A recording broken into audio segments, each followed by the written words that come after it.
Lewis Hamilton vient de lâcher une bombe sur son passage chez Ferrari qui pourrait changer tout ce que nous savons sur la saison 2025. Le septuple champion du monde n'a pas mâché ses mots et a révélé des détails explosifs sur la pression interne, le bruit des coulisses et comment cela a drastiquement affecté ses performances. Mais cette confession est-elle le premier signe que quelque chose de bien plus grand est sur le point d'exploser à Maranello? La situation d'Hamilton chez Ferrari a atteint un point critique que peu imaginaient possible.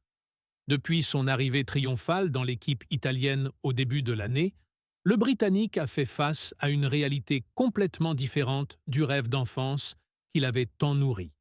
14 courses se sont écoulées et pas un seul podium n'a été conquis.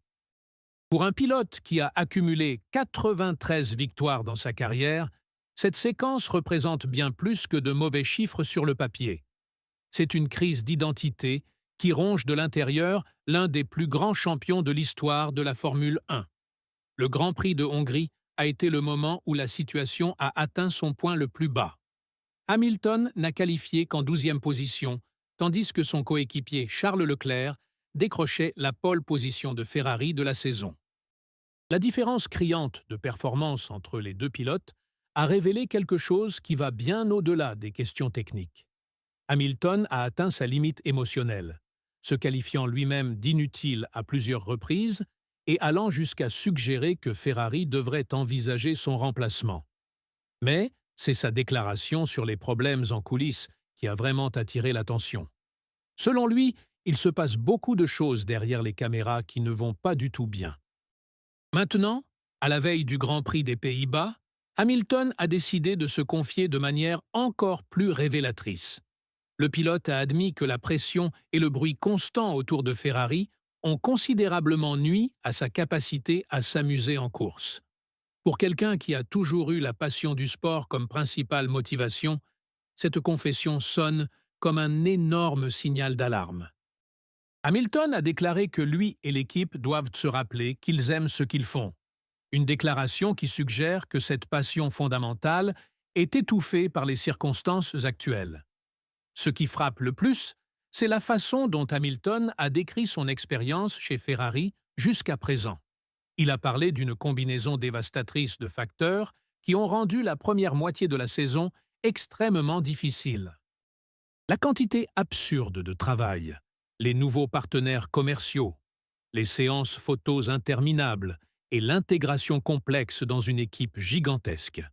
Tout cela amplifié par le fait que Ferrari est la plus grande marque du sport, avec toute la pression médiatique et les attentes que cela représente. C'est comme si Hamilton essayait de s'adapter non seulement à une nouvelle voiture, mais à un univers d'entreprise complètement différent de ce qu'il connaissait chez Mercedes. L'écart de 42 points avec Leclerc au championnat ne raconte qu'une partie de l'histoire. Ce qui est vraiment préoccupant, c'est comment cet écart s'est construit. Ce ne sont pas seulement de mauvais résultats, mais une séquence de performances qui suggère qu'Hamilton n'a toujours pas trouvé sa place dans cette nouvelle réalité. Leclerc, en revanche, semble naviguer dans les eaux turbulentes de Ferrari avec beaucoup plus de naturel, ce qui soulève des questions sur l'adaptabilité, la jeunesse contre l'expérience, et s'il existe des dynamiques internes favorisant un pilote au détriment de l'autre. La confession d'Hamilton sur la perte de plaisir dans le sport touche au cœur d'une question beaucoup plus profonde. Pour un athlète de son calibre, la motivation a toujours été le pur plaisir de concourir au plus haut niveau. Quand ce plaisir disparaît, remplacé par la pression, l'anxiété et la frustration, les performances s'effondrent inévitablement. Hamilton a reconnu qu'il essaie de retrouver cette essence, en mettant les distractions de côté et en se concentrant sur l'amour authentique de ce qu'il fait. Mais reste-t-il encore du temps pour que ce rétablissement fasse effet dans la saison actuelle?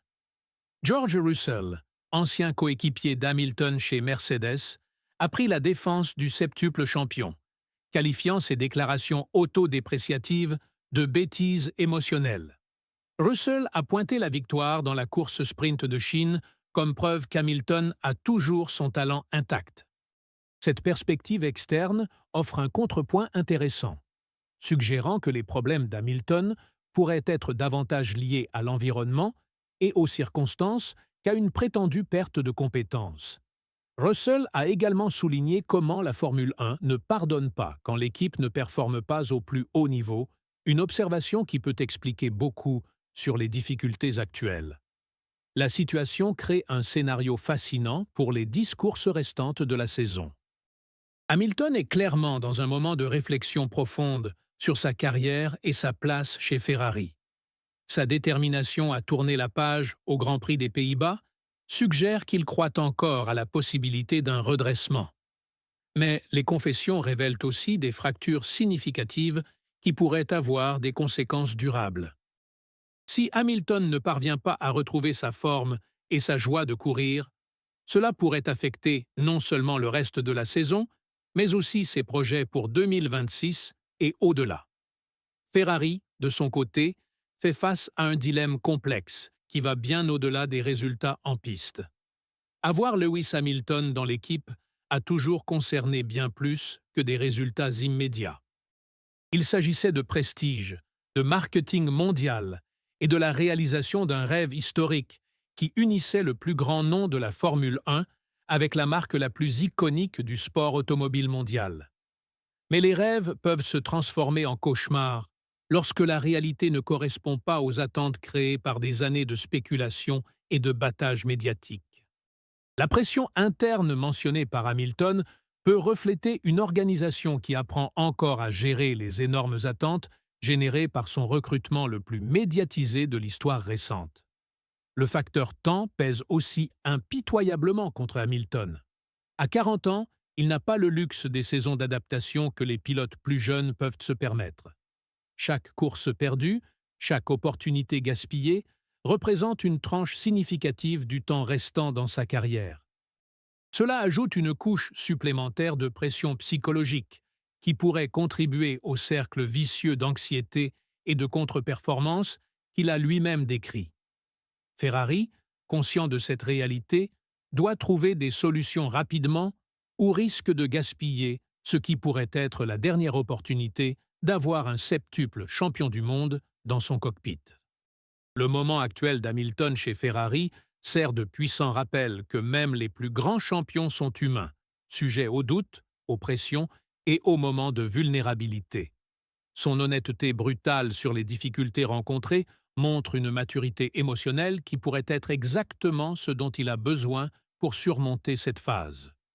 Mais cela soulève également des questions sur la capacité de Ferrari, en tant qu'organisation, à soutenir adéquatement un pilote traversant cette transformation personnelle et professionnelle.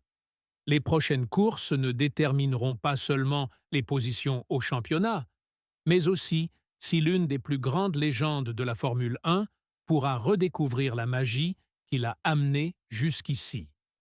Et vous, croyez-vous qu'Hamilton a encore le temps de renverser la situation chez Ferrari? Laissez votre opinion dans les commentaires et n'oubliez pas de vous abonner pour ne manquer aucune nouveauté des coulisses de la Formule 1.